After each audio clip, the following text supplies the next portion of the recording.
Hello, I'm Mike Boyce, Chairman of the Cobb County Board of Commissioners.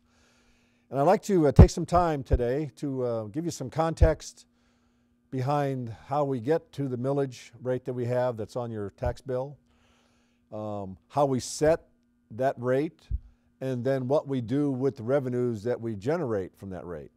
I think the first thing we do, I want to emphasize is that we are part of a larger corporate body called the state of Georgia.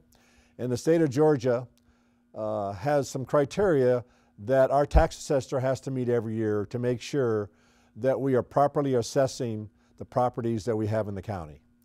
And I think it's really important that we highlight that if we do not meet that criteria, then there's a penalty involved. Now, it's a 3-year process. They give us warning over 2 years, but in the 3rd year, if we have failed to properly assess the property in our county at a digest rate that the state thinks is equitable, then we're penalized. And we're penalized at $5 a parcel, which to Cobb County is about $1.2, $1.3 million.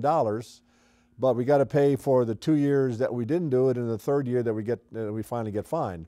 So those millions of dollars come out of your tax dollars. So I understand, as you do, that there are counties around here that are freezing their assessments or trying to roll them back.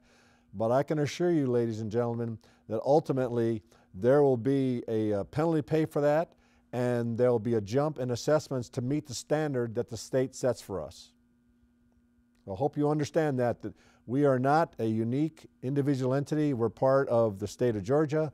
They're watching how much we assess our property at, and if we don't meet that standard, we will be penalized, and to your interest, your assessment will finally be raised probably with a significant jump to a standard that the state says we have to meet. So instead of doing that, we comply with the standard and we gradually raise assessments over time to make sure we meet the state's criteria. So that's the first thing I want to point out. The second thing is I just want to briefly go over the county part of the millage rate. As we all know, on your tax bill, there are several components to the millage rate. There's the component that goes to pay for general fund items, how we run the county to deliver you the quality of services that you're entitled to because you pay taxes. We also have debt service. That's for the Braves, obviously. We have a public-private partnership with the Braves for the stadium, and this is the debt service that goes to pay for that. We have a fire fund where we fence off money to make sure that we buy equipment and for our fire department, buildings and structures to make sure that you dial 911 if you have a fire issue, somebody shows up promptly at your door. And that adds up to about 9.85 mils for your millage rate. Now, on your tax bill, there are other parts of it. There's, of course, the school tax, all right, which is 18.9 mils. But I only want to talk about that part of the millage rate that applies to our county services and nothing else. So this is what it looked like last year when you got your tax bill. Right now, the confusion has been that the current general fund assessment is going to be 6.89, and that's a significant jump between 6.66 and 6.89. When in fact, and this was probably not properly explained to you last year, what the board decided to do was take this bond, this debt service, because of the nature of it, all right, it was an obligation bond. We were paying, the stadium is a revenue bond. It's a different kind of bond than the obligation bond, which are used to pay off the parks bond. So because of the nature of the stadium bond, we were going to roll that over into the general fund. So what we had here was 6.66 plus 0.23, all right? And that equated to 6.89. Why is that so important? Because that would take this column down to 0. So these two columns added up together are still 6.89. So in 2016, we paid 6.89 for general fund, millage rate, and bond service, debt service. In 2017, we're going to pay 6.89. We're just adding them up differently, but the sum is still the same. Now, there will be a tax raise. There will be a millage raise. Why is that?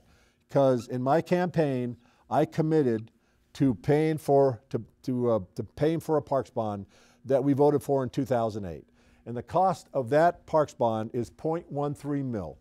So in fact, this column right here will be reduced from 0.23 to 0.13, whereas this column right here will stay the same. So what we have right now is 6.89 for 2017, 0.13 for the parks bond, 2.96 for the fire fund, all right? And what that will do is that will raise your millage rate to 9.98. Okay? That will be your tax raise. Your tax raise is going to be 0.13 mils. For general fund purposes, county operations alone. Again, that's exclusive of the school bond, the school fund, the school tax, and some other taxes that are on that apply to other industries. But your millage rate is in fact going to go up 0.13, all right? And I made it very clear in my campaign that I would be willing to do that to pay for the parks bond.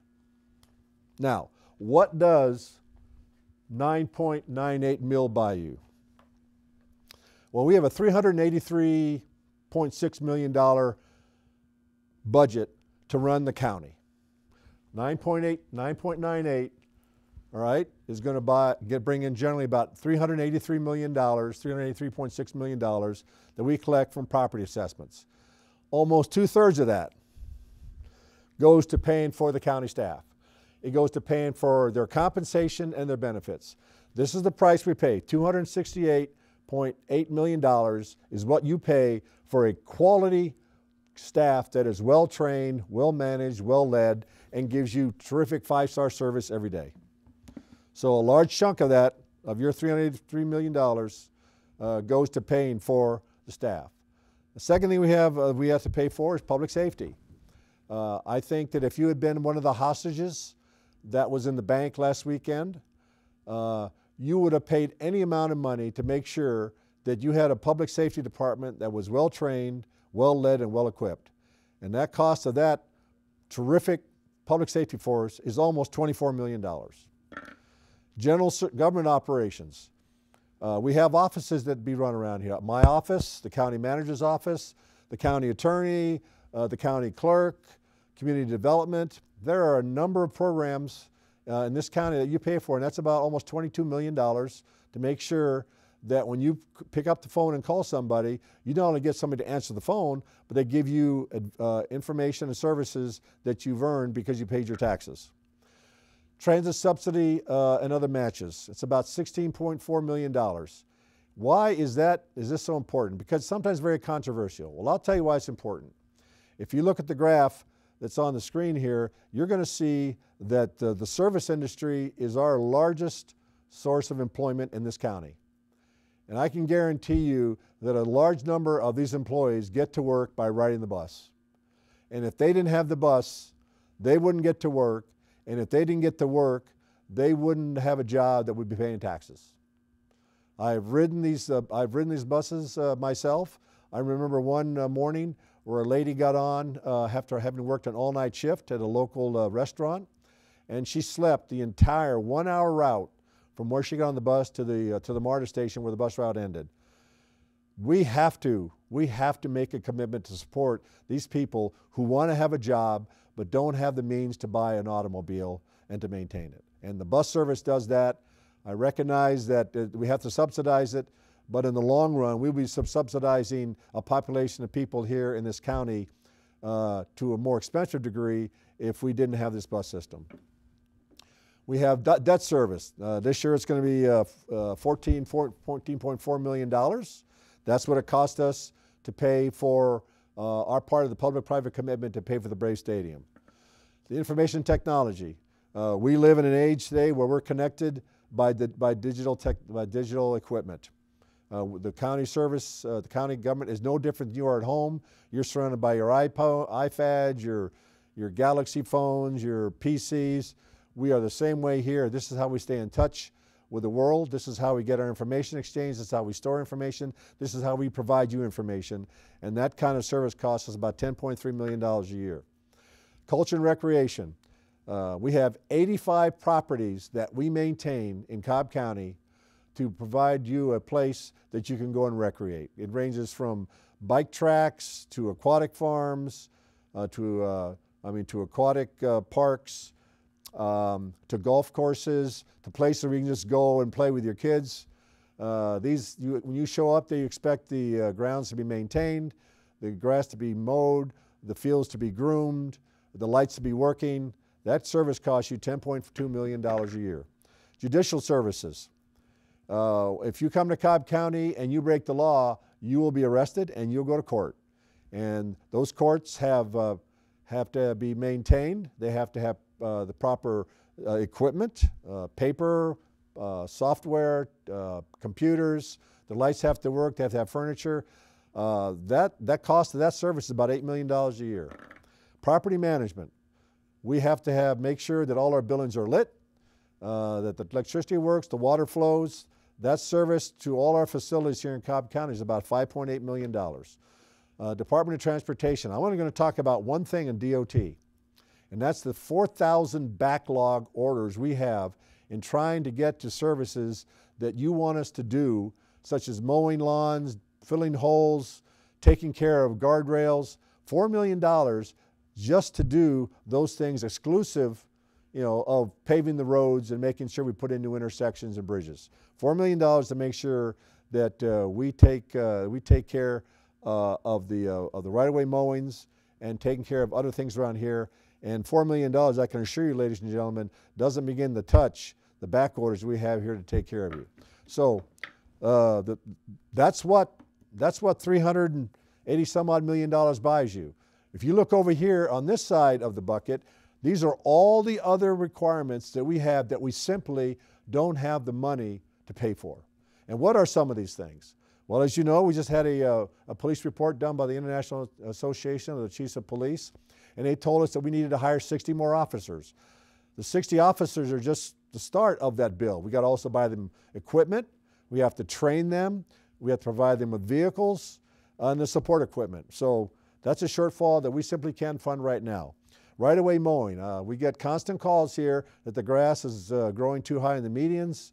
And as much as we try to attack those, we simply don't have the money to address all those issues because we don't have the money in the budget. Vehicle replacement. There are cars in our fleet that have anywhere from 250 to 300,000 miles on them. We have to recapitalize. We have to replace this equipment. It doesn't come cheaply. An average police car is somewhere around $50,000 by the time we get done putting in all the software and hardware to make sure it runs to stay in contact with Command Central. The animal control, senior services, they all have vehicles that should have been replaced a long time ago.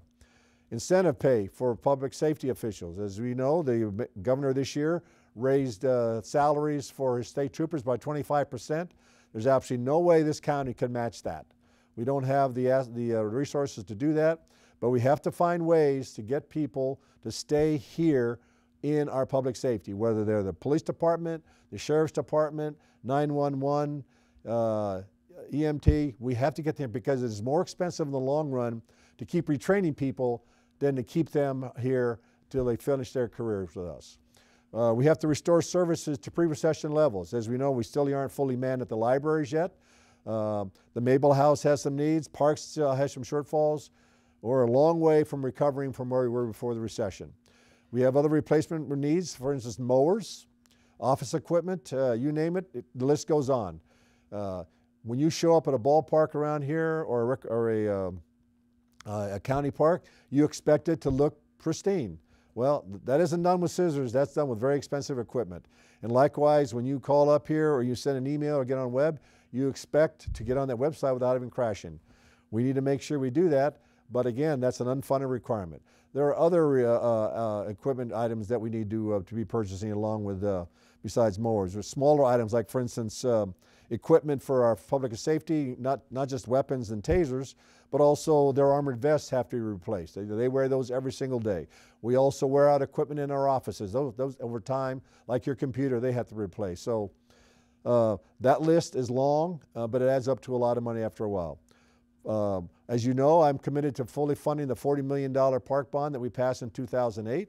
The parks bond that we passed this year that this .13 is going to address, that only takes care of $27 million of that. So I have to find money in the next 3 years. It's about a $12 million shortfall to live up to that commitment. The Board of Health has and does an extremely important job in the county. They're the ones that inspect all the restaurants, they inspect all the swimming pools, they do well baby. They have a multitude of tasks that we do to make sure that we live in a county that takes care of its people. But they have requirements that are beyond our ability to fund. I'm also committed, as you know, to ensuring that everybody that's a county employee ultimately receives some sort of new increased compensation from the pay study. We went 6 years without addressing that kind of pay for our loyal and hardworking employees. And if we want to keep these employees, if we want to keep qualified, well-trained, highly motivated employees, we have to pay them for the work that they do. And they've been way underpaid for a long time. We have to live that commitment to address their loyalty to us. So again, that's just a shortened list of all the things that are left out that we're not paying for. So I look forward to seeing you on the 10th of July, the 11th of July in the morning, and the evening of the 25th of July if you have concerns about our millage rate. But I would ask you that if you are going to come and ask us to lower the millage rate from below 9.98, I would like you to tell me which one of these blocks you want to take out of the bucket, because that's where the money is going to come from. We are already actively doing programs that are saving you money that you probably don't see or talk about. Every agenda meeting, board agenda list on every meeting has a list of programs where we're saving money because we've done things more efficiently and more effectively. So I can guarantee you that while we're not done with this effort, this county has employees who have your best interest at heart and are reflecting your conservative values of a lean government and only paying for what it is that we require. But again, I just want you to be reminded that we still have some requirements out here that we're not going to fund, but we have to make sure that over time we find a way to fund these, because this is the only way we're going to guarantee that you can safely work, live, recreate, and pursue your dreams in Cobb County. We are not going to lower our standards. We are not going to cut corners. We are not going to become a third world country around here because we do not want to pay what it is to live in a five-star county. Quality does not come cheaply, but we are not spending extravagantly. We are being very, very careful with your money, and I look forward to hearing your comments when you come to the board. So thank you for your time, and I look forward to seeing you.